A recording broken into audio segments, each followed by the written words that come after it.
हजरत उमर फारूक रजी अल्लाह ताला अन्हु ने एक बार फजर की नमाज पढ़ाई और फजर की नमाज पढ़ाने के बाद जब सलाम फेरा तो क्या देखा कि एक आदमी की फजर की नमाज में एक रकात छूट गई। यानी वो बाद में आया था, हजरत उमर एक रकात पढ़ा चुके थे, वो बाद में आया तो एक रकात में शामिल हो गया। तो अब जब सलाम फेरा जाएगा तो एक रकात बाद में पढ़ेगा ना, वो पूरी करेगा।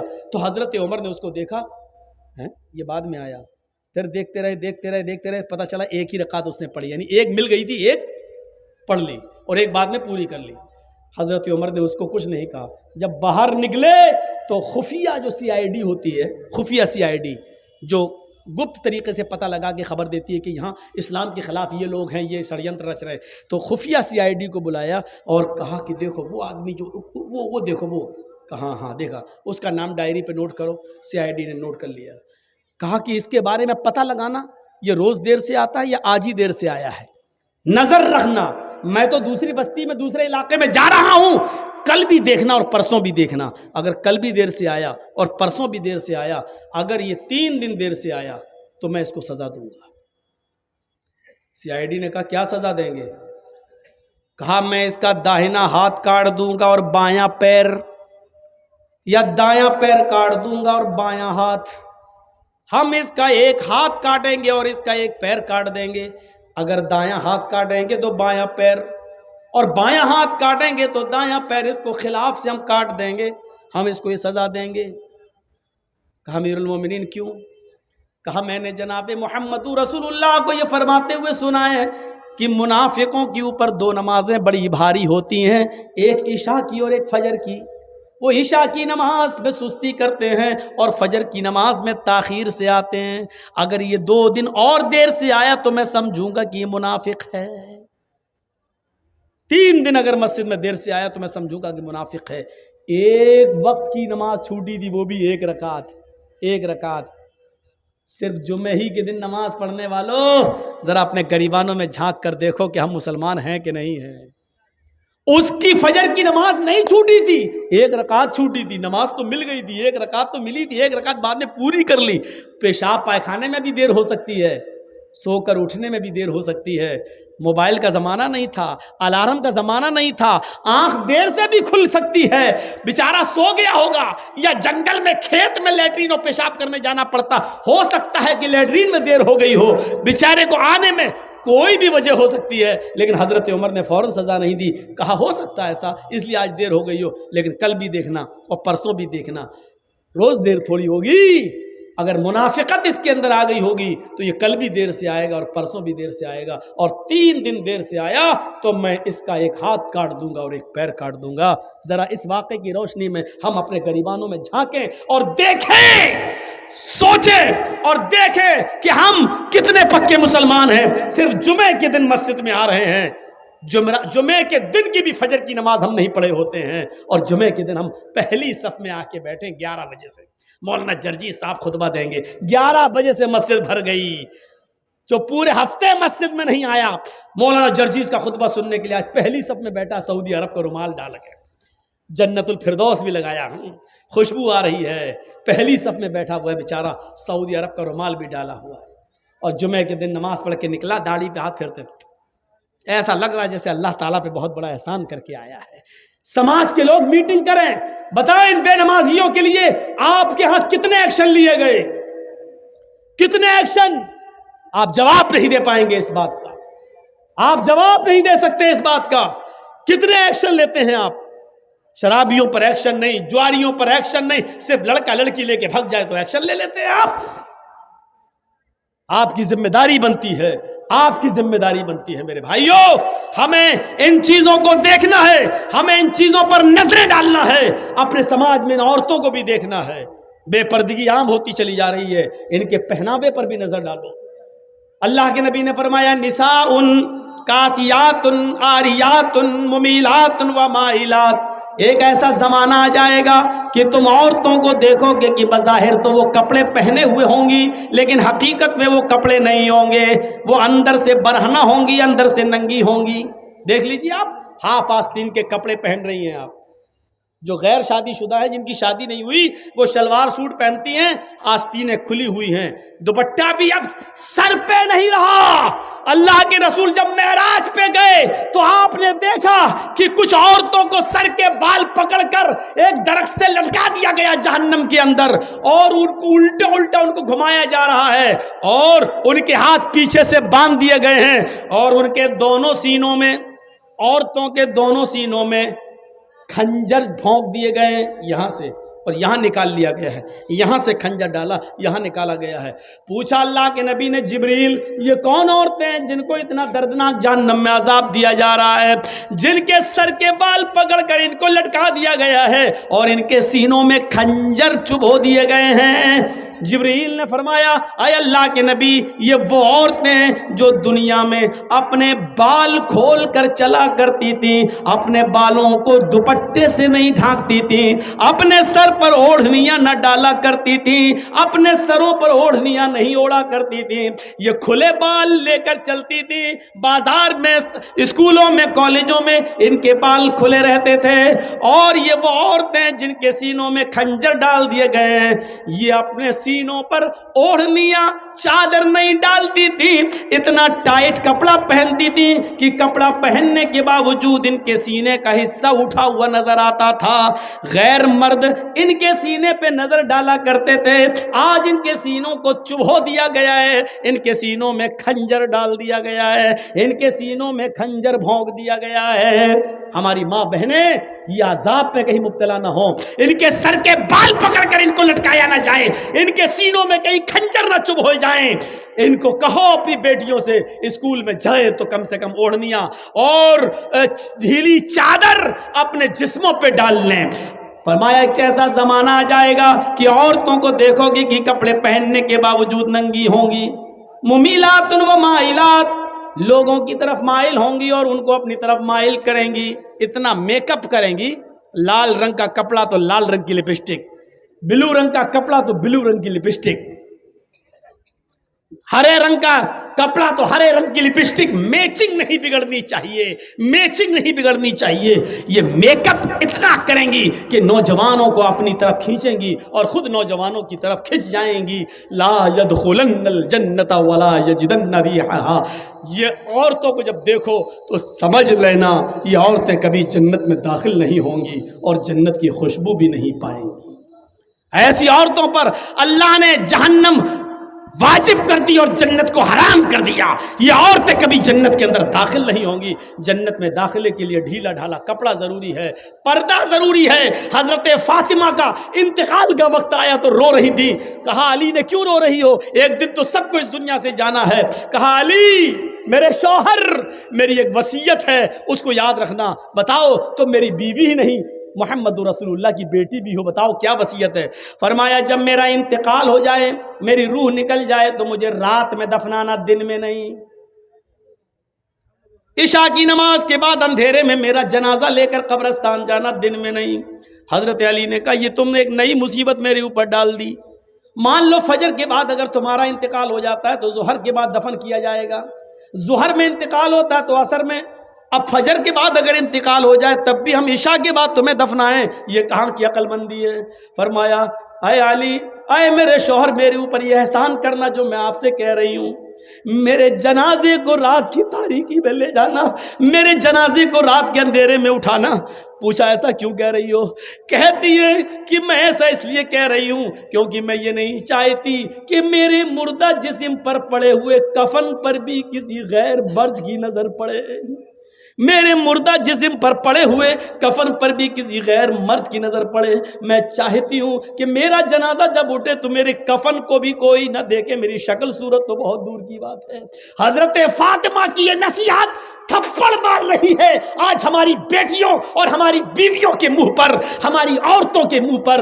गौर करें, मरने के बाद कोई निकाह नहीं कर सकता है, मरने के बाद कोई किसी से दिलचस्पी नहीं रखता है। कितनी खूबसूरत लड़की क्यों ना जमीन पर पड़ी हो, अगर मर गई तो उसकी तरफ कोई इंटरेस्ट नहीं लेता है। लेकिन हजरत फातिमा क्या कह रही हैं कि मेरे इंतकाल के बाद मेरे मरे हुए जिस्म पर पड़े हुए कफन पर भी किसी गैर मर्द की नजर ना पड़े। एक तरफ इस पर्दे को देखिए और एक तरफ हमारा समाज, हमारी सोसाइटी, और इस सोसाइटी में घूमने वाली आवारा गायें, आवारा भेड़ों को देखिए, आज मुझे कहना पड़ रहा, आवारा गायें, आवारा भैंसें, आवारा बकरियां, आवारा भेड़ें, इनको कहना पड़ रहा है। आप ये मत कहिए कि मौलाना जर्जीस मिसाल गलत दे रहे हैं। जरूरत पड़ने पर कुरान ने भी चौपाइयों की मिसाल दी है। उलाइका कल अनआम बल हुम अज़ल, ये चौपाइयों की तरह हैं, बल्कि उनसे भी ज्यादा गए गुजरे। जब कुरान इंसान को अल्लाह चौपाइयों की तरह कह सकता है, अगर हमने इनको बेलगाम घोड़ी और बेलगाम ऊँटनी या हमने आवारा भेड़ो बकरी कह दिया तो कोई गलत नहीं किया। लास्ट में, आखिर में भेजा, उस युग की दशा का चित्रण कर दिया, निशानदेही कर दी कि वो कब आएंगे, किस जमाने में आएंगे, कहां आएंगे, किस तारीख को पैदा होंगे। उस युग की दिशा का चित्रण कर दिया है वेदों ने, पुराणों ने। इत्थ कलोगत प्राय जनेशु खरगर मिड़ी, इत्थ कलोगत प्राय जनेशु खरगर मिड़ी, धर्मत्राणाय सत्वैन भगवानो तृष्यति, तथस्तु शंभल गिरा में सोत स्वाजीव जाता है, मंगलाचार्य बहुला पापिता विभजिज्जता, तच्छुद्वा पुंडरी काचो ब्राह्मण विदम प्रीति, भवने शंभलो विष्णु यशसो, तच्छुद्वा पुंडरी काचो ब्राह्मण विदम प्रीत, भवने शंभलो विष्णु यशसु गृह सुमति प्रादुर्भवाभ्यम। इन 3 मंत्रों को पहले आप देख लीजिए, जरूरत पड़ेगी तो और भी पढ़ देंगे। क्यों खड़े हो भाई? अपना चैनल चलाओ, पब्लिक का मत सोचो।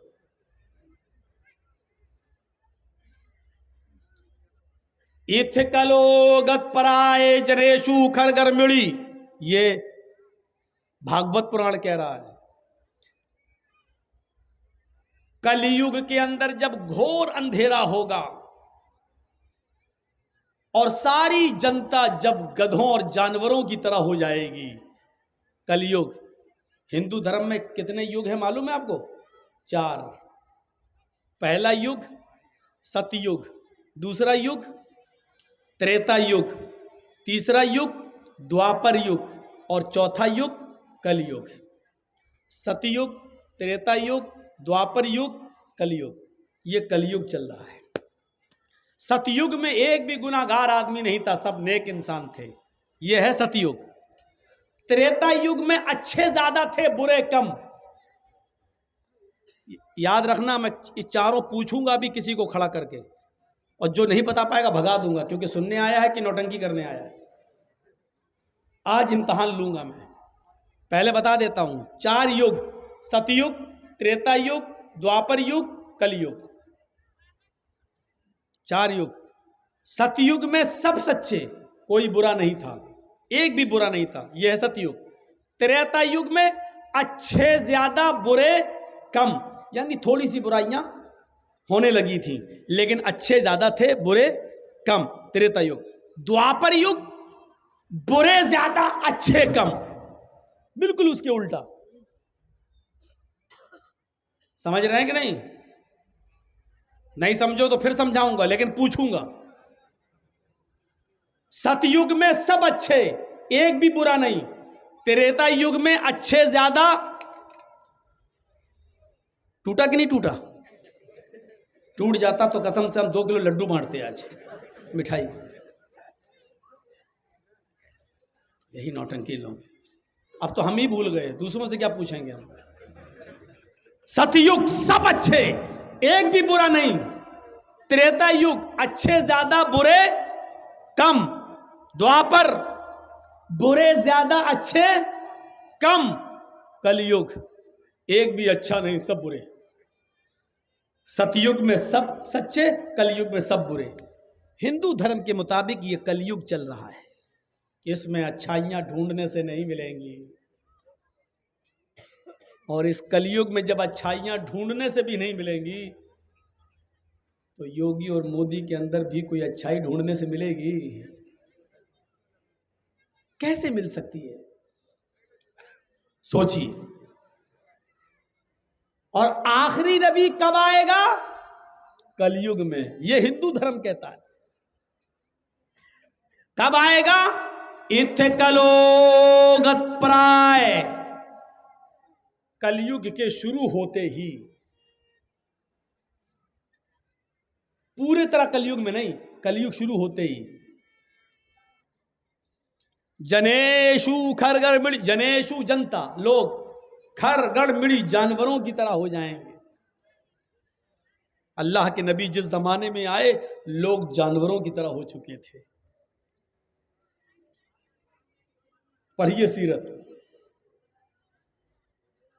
कितना भी जालिम हो, एक बकरी जब बच्चा पैदा करती है तो आप देखिएगा, बच्चा पैदा करने के बाद उसी जगह पर खड़ी होकर वो अपने बच्चे की गलाजत और गंदगी को अपनी जबान से चाटती है, उसको खड़ा करने की कोशिश करती है। और जब बकरी का मालिक दूध दोहने जाता है तो बकरी अपने बच्चे के लिए दूध ऊपर चढ़ा लेती है कि सब यही निचोड़ लेगा तो हम अपने बच्चे को क्या पिलाएंगे।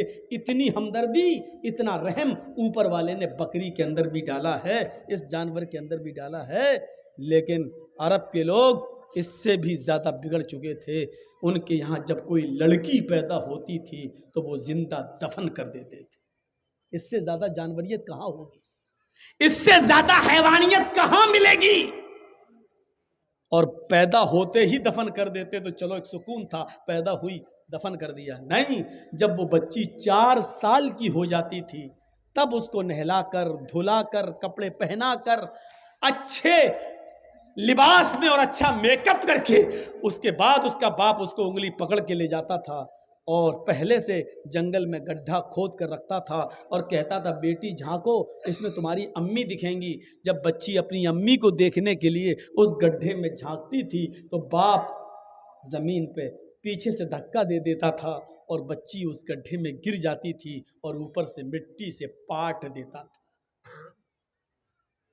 और रुकता था आखिरी सांस निकलने तक। और जब बच्ची आखिरी सांस लेकर मर जाती थी तब आता था अपने इलाके में और फख्र करता था, गर्व करता था और कहता था कि आज मैंने अपनी 4 साल की बच्ची को जिंदा दफन कर दिया। ये जानवरियत थी, ये हैवानियत थी। जनेशु खरगर मिड़ी, सारी जनता जब जानवरों की तरह हो जाएगी। शराब आप कितना भी पी लें अपने समाज में, लेकिन शराब को आप अच्छा नहीं समझते, पीने वाला भी कहता है बहुत बुरी चीज है। अब क्या करूं, छूटती नहीं है। अरब के लोगों का रुझान तो ये था, कितना भी बड़ा बिगड़ा हुआ बाप हो, मौलवी जर्जीस बहुत बड़ा शराबी, लेकिन कभी ये नहीं चाहेगा कि जर्जीस का बेटा भी शराब पिए, उसकी बेटी भी शराब पिए। जर्जीस खुद बिगड़ा हुआ है, लेकिन वो कभी ये नहीं चाहेगा कि मेरी औलाद भी बिगड़े। हम तो गलत रास्ते पे चल ही रहे हैं, लेकिन मेरी औलाद गलत रास्ते पे ना चले, ये जर्जीस की सोच है। अगरचे बिगड़ा हुआ है, आप कितने बड़े शराबी रहे हैं, लेकिन आप कभी ये नहीं चाहेंगे कि मेरा बेटा भी बड़ा होकर शराबी बने। लेकिन अरब का रुझान अलग था। उनके घर में जब बच्चा पैदा होता था तो माँ के दूध के बजाय सबसे पहले बच्चे के हलक में शराब के कतरे डाले जाते थे, शराब की बूंदें डाली जाती थी और ये कहा जाता था कि इन्होंने अपने ख़ानदान के नाम को रोशन किया है। हमारे ख़ानदान में शराब को बहुत अच्छी चीज़ समझा जाता है, लिहाजा सबसे अच्छी चीज़ हमने अपने बेटे को पिलाई। जिस बच्चे के पैदा होने के बाद जिसकी रगों में माँ का खून दौड़ने के बजाय, माँ का दूध दौड़ने के बजाय अरब की सड़ी हुई चीजों से बनी हुई शराब जिसकी रगों में दौड़े, वो बच्चा आगे चलकर क्या बनेगा। ये माहौल था अरब की धरती पर।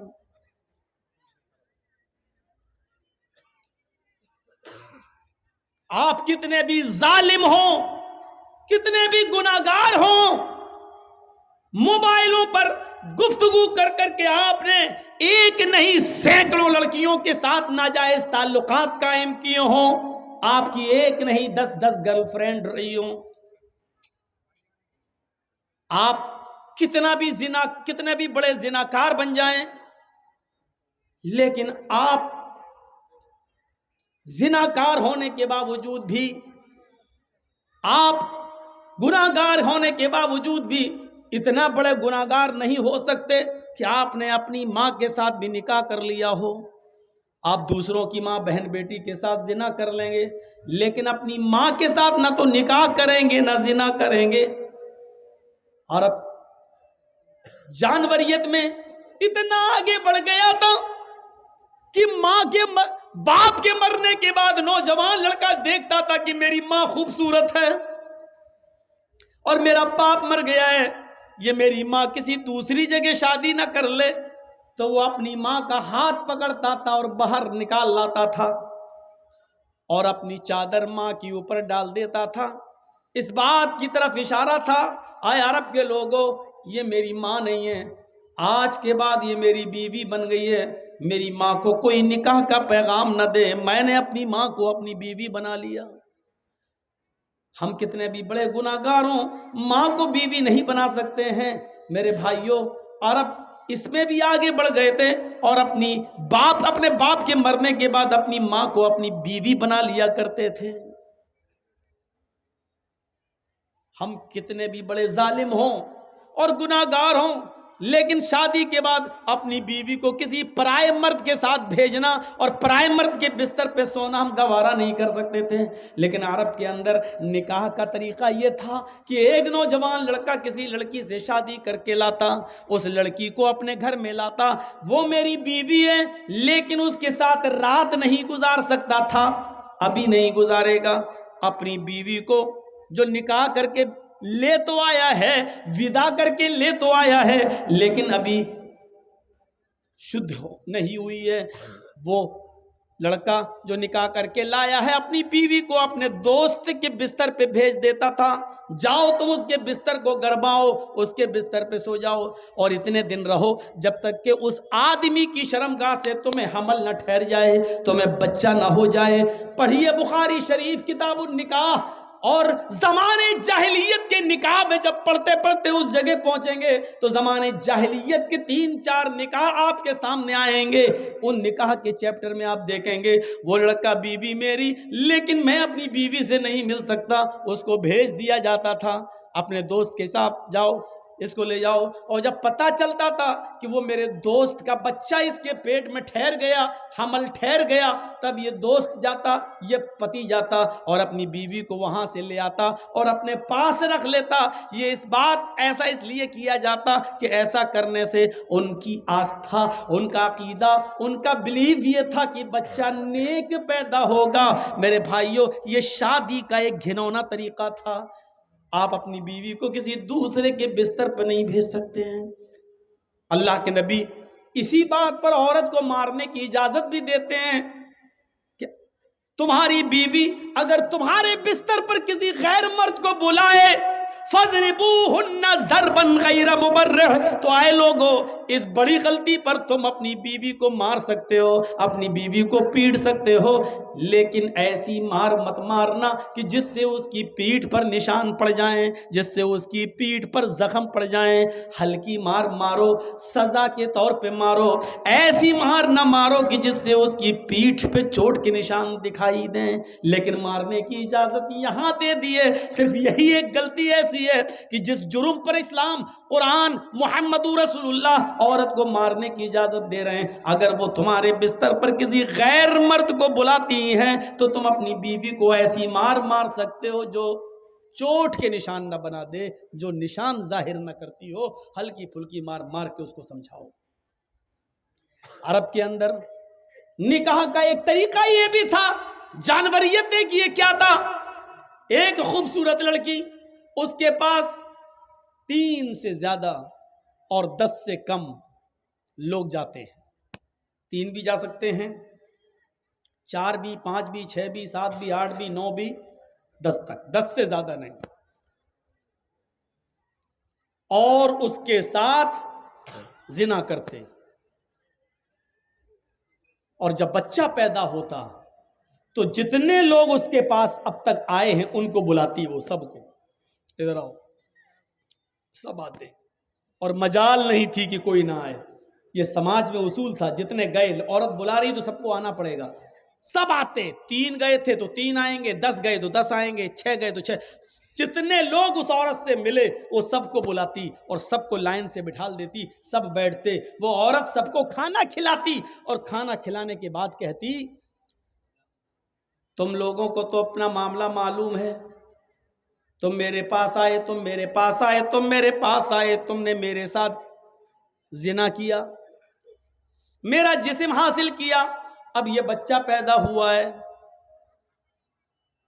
अब औरत उस बच्चे को उठाती, गौर करो, ये तकरीरें शायद किसी मौलाना ने तुम्हें बताई हो, मुझे नहीं मालूम, जबकि ये हदीस की किताब बुखारी में मौजूद है। कोई ऐसी वैसी हदीस भी नहीं कि मिलती ना हो। वो औरत उस बच्चे को उठाती और उन लोगों में जो 10 से कम होते हैं, 10 तक, उससे ज्यादा नहीं, वो औरत उस बच्चे को उठाती और उन 10 लोगों में से जिस की गोद में डालना चाहती उसकी गोद में डाल देती। वो औरत उस बच्चे को जिसकी गोद में डाल दे, ये औरत उसी की बीवी बन जाती और वो आदमी इसका पति कहलाता और वो बच्चा उसी मर्द का कहलाता जिसकी गोद में डाल दिया गया। इस तरीके से इस औरत को उस मर्द के साथ भेज दिया जाता और उस बच्चे को खिलाने पिलाने की जिम्मेदारी उस मर्द की ऊपर आयद हो जाती। ये निकाह का एक दूसरा घिनौना तरीका था।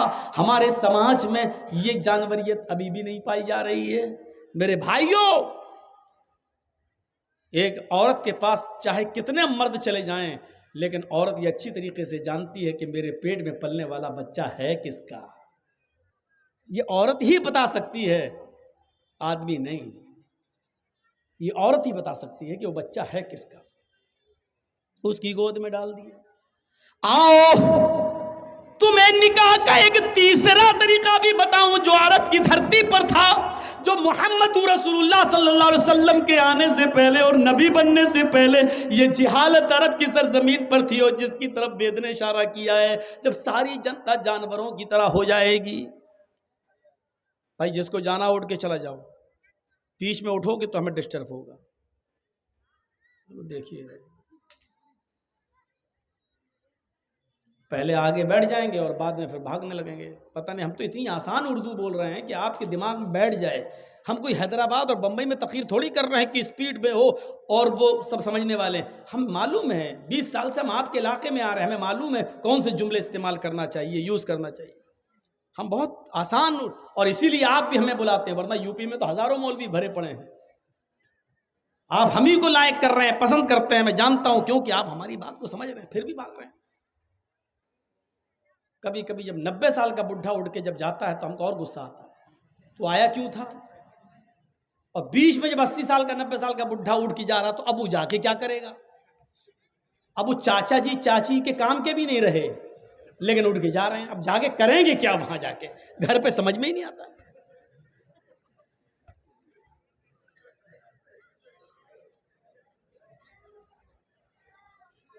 तो सुनिए एक और घिनौना तरीका अरब के अंदर शादी का। ये तो थी 3 से ज्यादा और 10 तक लोग एक औरत के पास जाते। कुछ औरतें, ये बड़ा अजीब मसला है जो हम बताने जा रहे हैं, तीसरा निकाह, ये बड़ा घिनौना है। कुछ औरतें अरब के अंदर अपने घरों के छत पर हरी झंडियां लगा लिया करती थी। ये भी बुखारी के अंदर है। हरी झंडियां लगा लिया करती थी, और हरी झंडी का मतलब यह होता था कि उनके पास जो भी आना चाहे चला जाए, किसी के लिए कोई रुकावट नहीं है। तो पूरे साल में उनके पास बहुत से मर्द चले जाते। क्या हुआ, कोई खो गया? हाँ, वो तो मालूम है। हाँ, इसके ऊपर खड़ा करिए तो देखिए तो भैया ये किसकी बच्ची है। अरे भैंस के आगे बीन बजा रही हो, हम क्या जाने क्या बोल रहे हैं।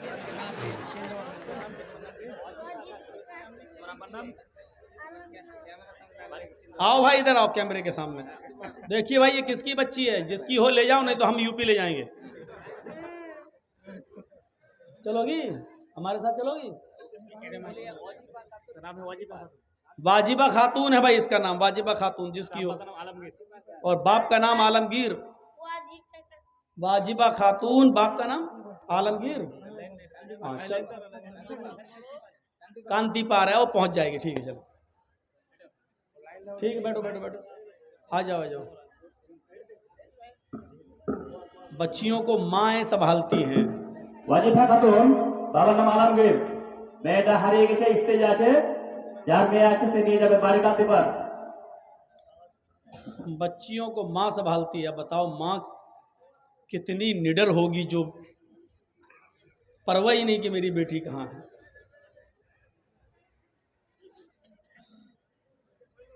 बाजार अतार में घूमो देखो तो मौलाना जर्जीज की तकरीर तो समझ में आ नहीं रही होगी, तो हो सकता है जलेबी जलेबी खरीद रही हो, चूड़ी उड़ी खरीद रही हो मार्केट में। तो हरी झंडियां लगा लिया करती थी। हरी झंडियों का मतलब होता था कि जो आना चाहे आ जाए।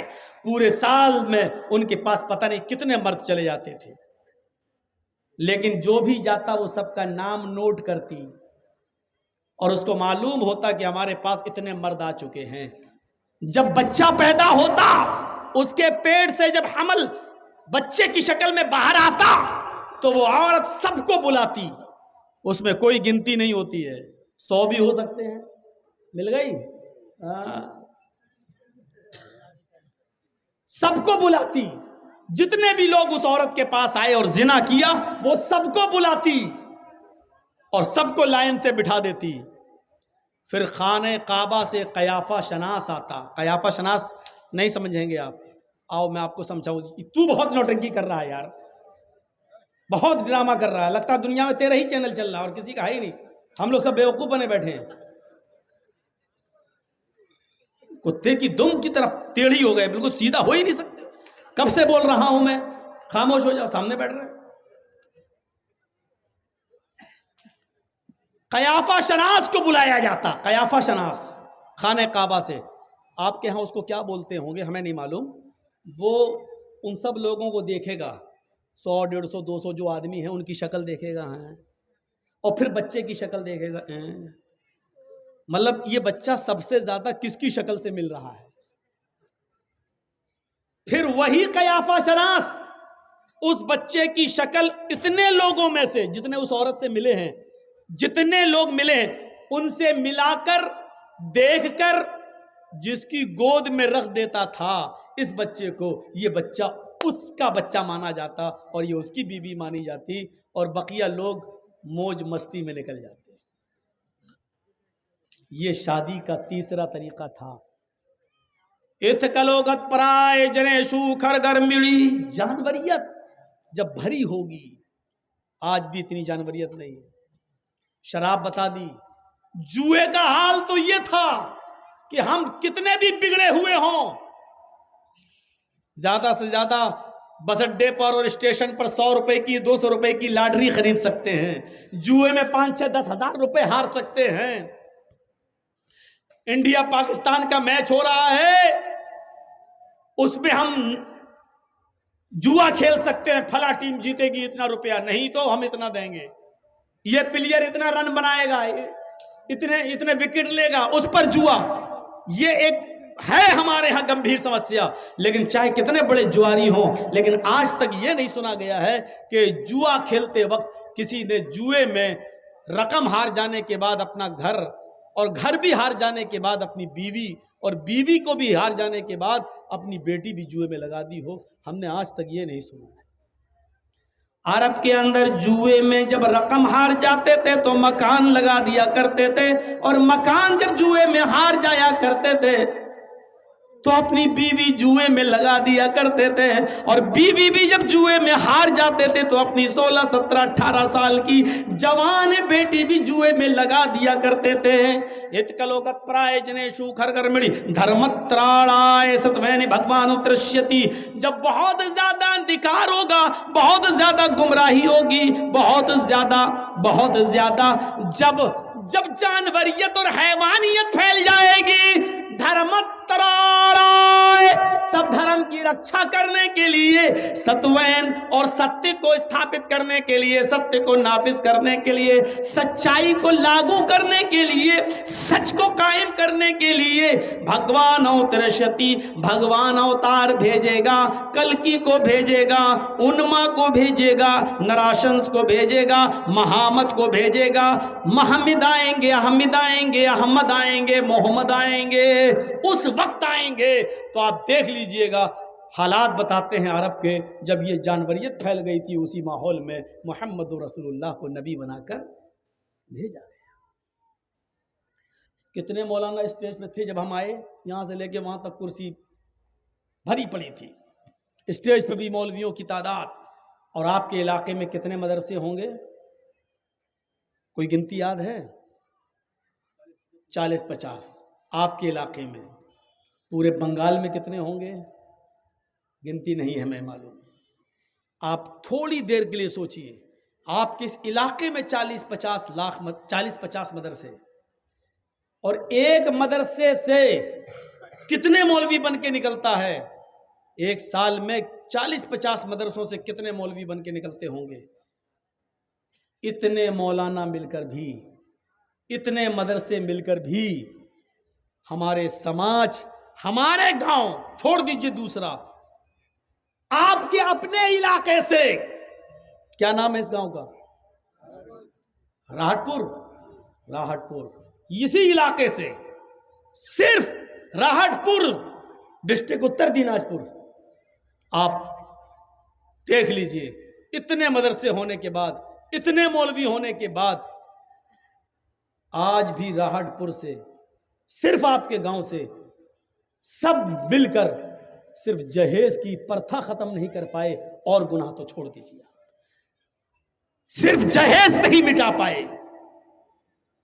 आज भी लड़का शादी के मौके पर लड़की वालों से बाइक, मोटरसाइकिल मांगता है, 2.5-3 लाख 5 लाख रुपए की डिमांड करता है। बताएं मदरसों से क्या फायदे हो रहे हैं, और इन मौलवियों से जो पढ़ के निकल रहे हैं, आज एक बुराई नहीं मिट पाई, एक बुराई। अरब की सरजमीन पर जुआ अपनी चरम सीमा पे था, शराब अपनी चरम सीमा पे थी, जिनाकारी बदकारी अपनी चरम सीमा पे थी। कोई गुनाह ऐसा नहीं था जो अरब की धरती पर ना होता हो, और अकेले सिर्फ जनाबे मोहम्मद रसूलुल्लाह सल्लल्लाहु अलैहि वसल्लम ने शराब को ऐसे खत्म किया कि जब आपने शराब का हराम होने का ऐलान किया, तो मक्के की नालियों, मदीने की नालियों में शराब ऐसे बह रही थी जैसे पानी का सैलाब आ गया हो। जैसे आपके यहां सैलाब के मौके पर नदियों में उफान आ जाता है, नदियां अपने खतरे के निशान से पार हो जाती हैं। अरब की सरजमीन पर, मदीने की सरजमीन पर शराब इतनी नालियों में डाली गई, इतनी बहाई गई कि वो नालियों से निकल निकल कर सड़क पर आने लगी। जुए की हुर्मत का ऐलान किया तो देखिए लोगों ने बाइक वक्त जुआ छोड़ दिया। जिनाकारी की हुर्मत का ऐलान किया तो औरतें ऐसी पाक दामन बन गई, इतनी नेक बन गई कि आप उसकी मिसाल नहीं दे सकते, क्योंकि इस्लाम जानता है, मोहम्मद रसूलुल्लाह को मालूम है, एक औरत की सबसे बड़ी इज्जत वही चीज है, शर्मगाह। इसीलिए कत्ल के लिए 2 आदमियों की गवाही मांगी गई है, लेकिन जिना के लिए 4 लोगों की गवाही मांगी गई है, ताकि कोई किसी औरत को ऐसे ही बदनाम न कर दे, कोई किसी लड़की पर ऐसे ही तोहमत न लगा दे। मौलवी जर्जीस ने एक लड़के को और एक लड़की को जिना करते हुए देखा है, बंद कमरे में देखा है, दोनों को नंगी अवस्था में देखा है, लेकिन सिर्फ जर्जीस ने देखा है। जर्जीस अपनी जबान पे कंट्रोल कर, इस्लामी हुकूमत अगर मौजूद हो तब भी तुम नहीं बोलोगे, इसलिए कि तुम्हारे पास 4 गवाह नहीं है। किसी भी लड़की की इज्जत व आबरू को तुम उछाल रहे हो, ये उनका जाती मामला है, वो चाहे तो तौबा करके अपने रब को मना सकते हैं, लेकिन जर्जीस साहब को तो दुश्मनी है उस लड़के से भी और उस लड़की से भी। आए और कह दिया, साहब उन दोनों को मैंने गलत काम करते हुए देखा, और हकीकत में देखा और सच में देखा। मैं कसम खा के कहता हूं कि अल्लाह की कसम मैंने देखा, लेकिन इसके बावजूद इस्लामी समाज, जहां इस्लामी कानून होगा वहां मेरी बात नहीं मानी जाएगी, मेरी बात नहीं मानी जाएगी। जर्जीस साहब तुमने देखा? हाँ। दूसरा गवाह? साहब हमें नहीं मालूम। देखने के बावजूद हम मुजरिम हैं, देखिए एक लड़की की इज्जत को इस्लाम ने कितना प्यारा बनाया है, जिसको हम मोबाइलों में बात कर करके छलनी छलनी कर देते हैं। गुफ्तगू हुई, हाँ आ जाओ, इस जलसे में भी आई होंगी, फोन पे बात करके 3-4 बजे सेटिंग हो गई होगी, हाँ फला जगह मिलेंगे। आज तो तुम्हारे पापा भेज ही देंगे जलसे के नाम पे, कौन रोकेगा। तुम हंस रहे हो, ये रोने का मकाम है, रोने का। हमारी बहनों बेटियों के लिए कहाँ पर मीटिंगें हो चुकी हैं कि इनको कॉलेजेस और यूनिवर्सिटी में पढ़ाओ और जगह दो और गैर मुस्लिमों से इनके निकाह करवाओ और 2-4 बच्चे पैदा करके बच्चे अपने पास रख के इनको छोड़ दो। हमारी बेटियों के खिलाफ मीटिंगें हो चुकी, आप हंस मोबाइल में लगे हो, एक्सक्यूज मी, हाय हाय डार्लिंग, इसी में आज हम पड़े हुए हैं। याद रखो, जिस रास्ते पे तुम चल रहे हो, अल्लाह की कसम ये रास्ता तुम्हारे घर तक जाता है, तुम्हारी दहलीज तक जाता है। कुरान ने जिना को क्या कहा है? ला तक़रबुज़ ज़िना। कुरान ने क्या कहा है? ला तक़रबुज़ ज़िना इन्नहु काना फ़ाहिशतन व साअ सबीला। ये बहुत गंदा रास्ता है। अल्लाह ने जिना को गंदा रास्ता क्यों कहा?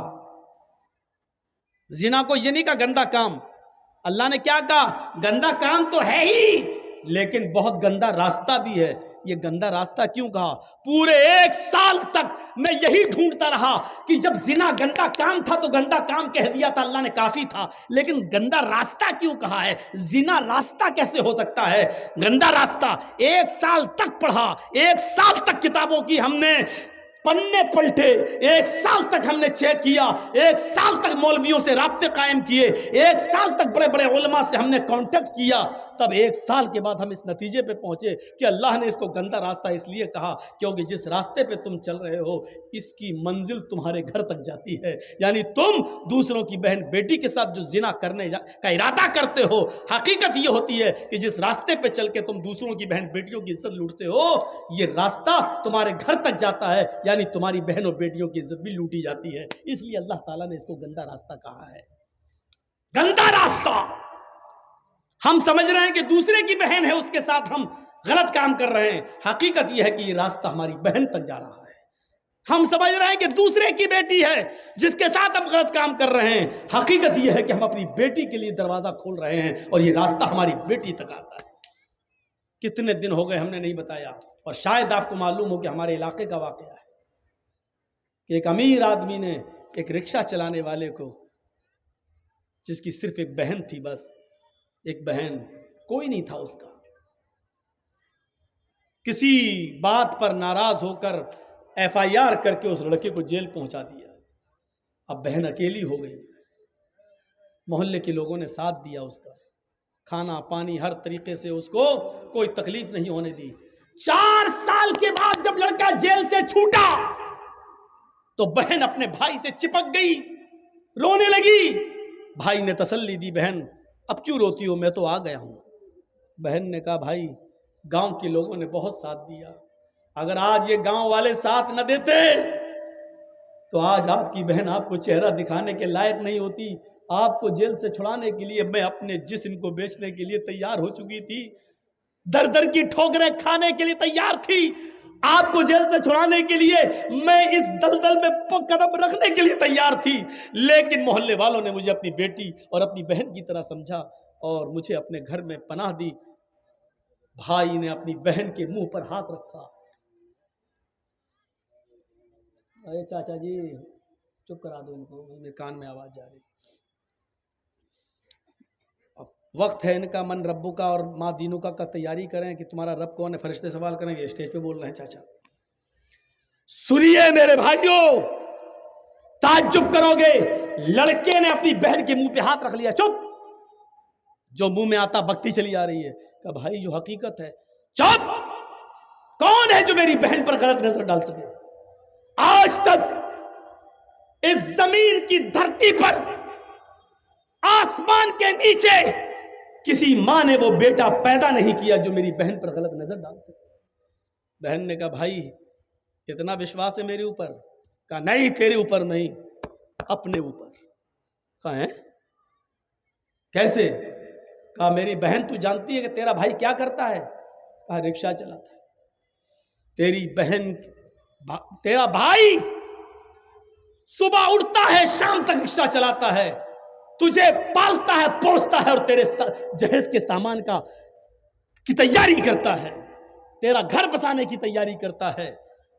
तेरे भाई के रिक्शे पर सुबह से लेकर शाम तक पता नहीं कितनी औरतें बैठती हैं और कितनी स्कूल की और कॉलेज की लड़कियां तेरे भाई के रिक्शे पर बैठती हैं। मेरी बहन, तेरे भाई के रिक्शे पर जितनी भी लड़कियां आज तक बैठी हैं, मैंने उन लड़कियों को अपनी बहन की नजर से देखा है। जब मैंने आज तक किसी की बहन पर गलत नजर नहीं डाली, तो मेरी बहन पर गलत नजर कौन डाल सकता है? यहां बैठे हुए जितने लोग हैं समाजियों, सुनो, उत्तर दिनाजपुर के चप्पे चप्पे से आने वालों सुनो, अपनी बहन पर भरोसा वही करना यहां से उठने से पहले जो अपने आप को भरोसे के लायक समझता हो। इतना याद रखना, अगर तुमने किसी की बहन और किसी की बेटी की इज्जत व आबरू से खेला है, तो हकीकत में तुमने अपनी बहन और अपनी बेटी की इज्जत व आबरू से खेला है। उस नौजवान ने साफ कहा, मैंने आज तक तेरे भाई के रिक्शे पर जितनी लड़कियां बैठी बहन की नजर से देखा। जब मैंने किसी की बहन पर गलत नजर नहीं डाली, तो मेरी बहन पर कौन गलत नजर डाल सकता है? इस जुमलों से हमें और आपको सबक लेना चाहिए। सबक, अगर आपने किसी की बहन और बेटी पर गलत नजर डाली, तो याद रखना, हमने रास्ता बना दिया है अपने घर में अपनी बहन और अपनी बेटी के दरवाजे तक पहुंचने का। अल्फाज कड़वे हैं मगर हक बजाने भूं, अल्फाज सख्त हैं लेकिन अल्लाह की कसम गलत नहीं है। अल्फाज में थोड़ी सी सख्ती है लेकिन मैं माफी नहीं मांगूंगा, क्योंकि माफी का चंदा करने की आदत मेरी नहीं है। किस बात पर माफी मांगूं? कोई गलत बात मैंने नहीं कही है। अगर तुम दूसरों की बहनों बेटियों पर गलत नजर डालोगे, तो हमारी बहनों बेटियों पर भी गलत नजर डाली जाएगी। कमा तुदीन तुदान, अरबी जबान का मकूला है, जैसा करोगे वैसा भरोगे। ये हालात है, ये सूरत हाल पैदा हुई। एक जहेज की लानत हम खत्म नहीं कर पा रहे हैं। अकेले मोहम्मद रसूलुल्लाह ने कितनी बुराइयों को खत्म किया है। शराब मक्के में बह गई, जुआ खत्म हो गया, और अमन व अमान ऐसा कि आज भी सऊदी अरब के अंदर अगर 5 रियाल और 10 रियाल भी पड़े हों तो डर से कोई उठाता नहीं है। अगर उठा लेंगे, कैमरे में रिकॉर्ड हो गया तो कहीं मेरा हाथ ना काट डाला जाए। आज भी अमन व अमान और शांति का ऐसा गहवारा बन गया है हमारा अरब मुल्क। आप गौर कर रहे हैं? मदरसे चलाइए, अल्लाह आपके इन मदरसों को दिन दूनी और रात चौगनी तरक्की अता फरमाए। इनसे उलमा और हुफ्फाज का एक जखीरा निकाले और बार-ए-लाह इन उलमा और हुफ्फाज को चप्पे चप्पे में भेजकर इनसे दीन की खिदमत ले ले। लेकिन सुनो, हमें समाज की बुराइयों को खुद आगे बढ़कर दूर करना होगा। क्या आपने किसी मौलाना को ये पावर दिया? सिर्फ इतना पावर है कि जर्जी साहब यहाँ कुर्सी पर बैठे हो, 1.5 घंटा 2 घंटा जितनी देर बोल रहे हो, बस यहाँ पर जो चाहो बोल दो। क्या आपने कभी हमें ये मौका दिया है कि किसी के बारात में लड़के की हम जाएं और वहां पर ये कह सकें कि ये 300 आदमियों की जो बारात आई है ये गलत है, इस्लाम के खिलाफ है, शरीयत के खिलाफ है? मौलाना जर्जीस को आप बारात से बाहर भगा देंगे, कहेंगे चल जलसे में बोलना, ये तेरे बाप की बारात नहीं है, मेरे बेटे की बारात है। आप ये पावर नहीं दे सकते मौलाना जर्जीस को। आपकी शराब की दुकान खुली हुई है, मौलाना जर्जीस तो शराब की दुकान पर खड़े होकर अगर ये कहे कि गलत है, बंद करो, कितने लोगों की जिंदगियां बर्बाद हो रही हैं, आप भगा दोगे। अरे साहब उसकी दुकान को लाइसेंस मिला, तुम कौन होते बोलने वाले? साहब हराम है ये, साहब जलसे में बोलो, जुमे के मेंबर पे बोलो, खुतबे में खड़े होकर यहाँ क्यों बोला? भागो, तुम्हारी गलती है, आप मौका नहीं देंगे। हजरत उमर फारूक ने एक आदमी को देखा, वो आगे आगे जा रहा है और उसका ये पैजामा टखनों से नीचे है। ये टखनों से नीचे जो हम कपड़े पहनते ना, नमाज पढ़ी ऊपर कर लिया बस, और नमाज पढ़ने के बाद फिर निकाल दिया, फिर टखने से नीचे गिर रहा है। ये टखने से नीचे वाला हिस्सा जहन्नम में जलाया जाएगा। टखना है ये, इससे ऊपर पहनना है, यहाँ इससे नीचे वाला हिस्सा तकब्बुर की अलामत है, तकब्बुर की। साफ कह दिया कि नीचे जितना भी पैजामा या लुंगी आपकी लटक रही होगी उतना हिस्सा काट कर आपका जहन्नम के अंदर जलाया जाएगा। और हदीस अल्लाह के रसूल की है कि अल्लाह ताला क़यामत के दिन उन 3 लोगों पर रहमत की नजर नहीं डालेगा। उन 3 लोगों में एक शख्स ये भी शामिल है जिसका पैजामा या लुंगी टखने से नीचे लटक रहा होगा। हजरत उमर फारूक ने एक आदमी को देखा कि उसका पैजामा टखने से नीचे लटक रहा है तो दूर से आवाज देते हैं, उसने नहीं सुना। आपने फिर जोर से आवाज दी, अहाइस अंता या रजुल। उसने पीछे मुड़ के देखा कि हजरत उमर आ रहे हैं। जी जी क्या? अहाइस अंता, अरबी के जुमले देखिए। हजरत उमर ने क्या कहा? अहाइस अंता, क्या तुझे महीना आ रहा है?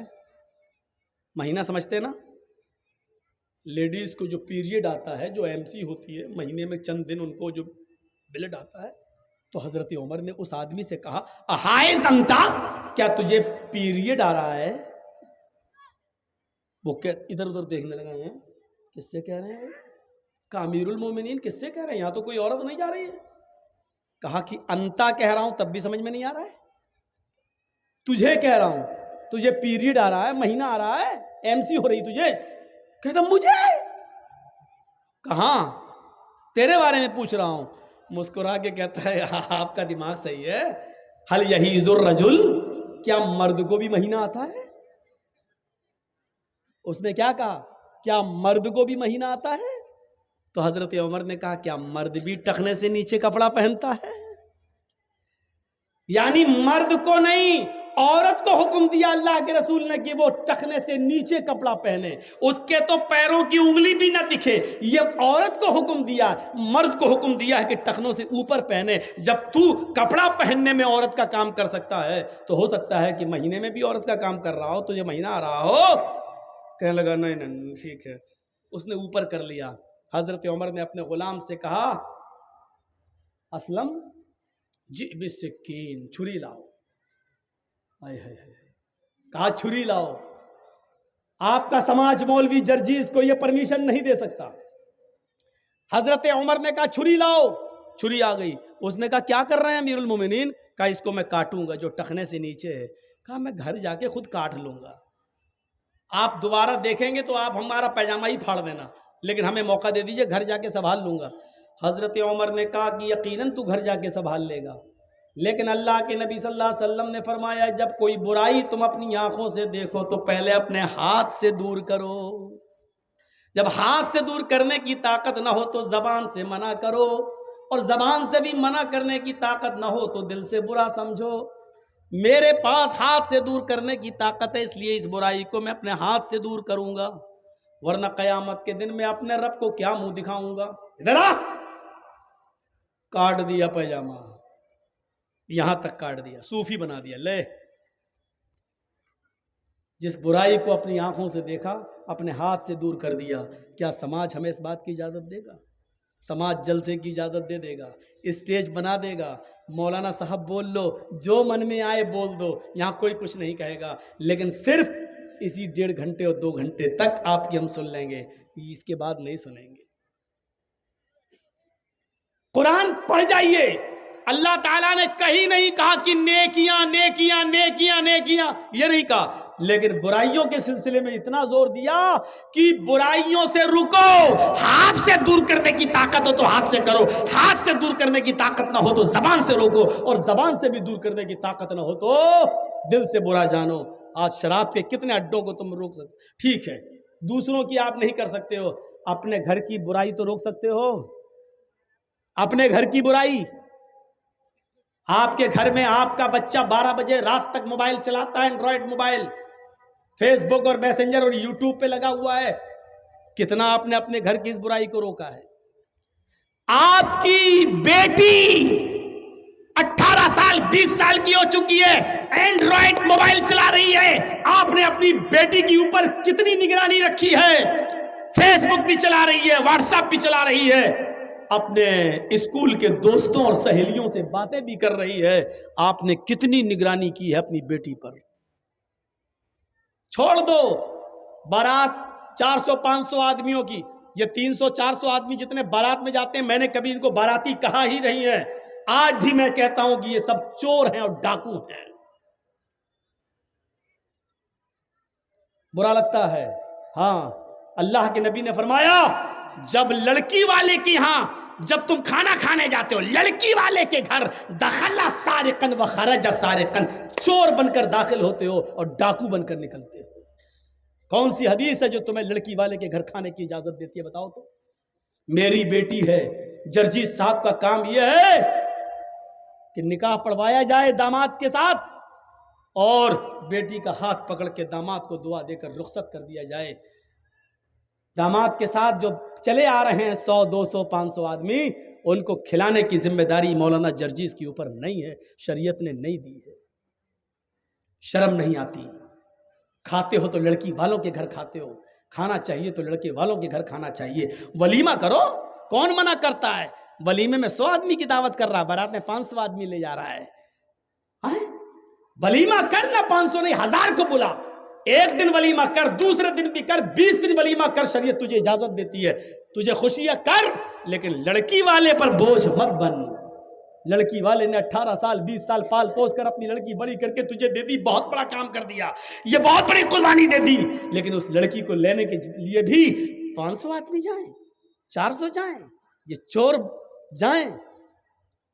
डाकू मैं इसलिए कह रहा हूं, वहां जा गए, वहां बैठ गए, मालूम है कि अब बड़ा नहीं खिलाएगा। क्यों? क्योंकि लड़के के बाप ने पहले ही कह दिया 400 लेके आ रहा हूं, जहेज में 2-4 आइटम कम दे देना चलेगा, लेकिन मेहमानों की इज्जत अच्छी कर लेना। हमारे साथ जो 300 आदमी बाराती आ रहे हैं ना, इनकी खातिरी अच्छी तरीके से कर लेना। ये भीख मांगने की इंटरनेशनल स्टाइल है। मतलब जानते हो क्या हुआ? जर्जीस साहब का बेटे की शादी, जर्जीस साहब क्या कह रहे हैं, सुनो, मोटर आइटम 1-2 कम कर लेना, जहेज में चलेगा, लेकिन 250-300 आदमी जो लेके आ रहे हैं ना, इनकी खातिरी जरा अच्छी कर देना। ये अच्छी कर देने का मतलब समझ रहे हैं आप? मतलब बड़े का आइटम नहीं, सब मटन रहना चाहिए, चिकन भी पोल्ट्री वाला नहीं, देशी रहना चाहिए। ये भीख मांगने की एक नई स्टाइल है, इंटरनेशनल स्टाइल। और जो ये कहता है तू कितना बड़ा अमीर बना हो, चाहे कितना साहूकार, मौलवी जर्जीस कहता है तू इंटरनेशनल भिखारी है। जा, बुरा लगता है तो लगता रहे, तेरा अमीरपन और तेरा साहूकारीपन मेरे जूते के बूट के नीचे नहीं समझता तुझे कुछ। क्या करेगा तू, मेरा कर ले। लड़की वाले पर बोझ बनेगा, लड़की वाले के यहां खाना खाएगा, लड़की वाले के यहां बारात में 250-300 आदमियों को लेके जाएगा। लड़की वाले के ऊपर कोई जिम्मेदारी आयत नहीं होती है कि वो सबको खिलाए। इस चीज को खत्म करिए समाज से। और इंटरनेशनल भिखारियों को देखिए, कौन बाइक दे देना, मेरा लड़का 5 लाख की दुकान पे बैठता है, तू 50,000 की बाइक भी नहीं दे सकता? अबे कटोरा लेके भीख मांगना। दरवाजे पर जर्जीस के जब कोई लंगड़ा आदमी आता है तो 10 रुपए देने में फख्र होता है कि चलो पैरों से माजूर है, कमाने के लायक नहीं है। एक अंधा आता है, 100 रुपए देने में अच्छा लगता है, आंखों से अंधा, कमाने के लायक नहीं है। इन बेचारों को भिखारी समझकर दे देता हूं, ये बेचारे कमाने के लायक नहीं है। दोनों हाथों से मजबूत, हट्टा खट्टा, मोटा ताजा तंदुरुस्त अमीर बाप की बिगड़ी हुई औलाद, और अपने लड़के के नाम पर मोटरसाइकिल मांग रहा है। ईमानदारी के साथ बताओ, अंधा लंगड़ा लूला जो अल्लाह के नाम पे 10-20 रुपए मांगे वो बड़ा भिखारी है, या जो अपने बेटे के नाम पे बाइक मांगे वो बड़ा भिखारी है? मौलवी जर्जीस की नजर में इंटरनेशनल भिखारी वो है जो अपने बेटे के नाम पर बाइक मांग रहा है। तू इंटरनेशनल भिखारी है बेईमान, कमीने। तू उस भिखारी से बड़ा है जो लंगड़ा और लूला और अंधा और अपाहिज है, तो उस भिखारी से बड़ा है, तो इंटरनेशनल भिखारी है। शर्म आनी चाहिए, शर्म। तो ये चीजें हमें अपने समाज से दूर करने की जरूरत है।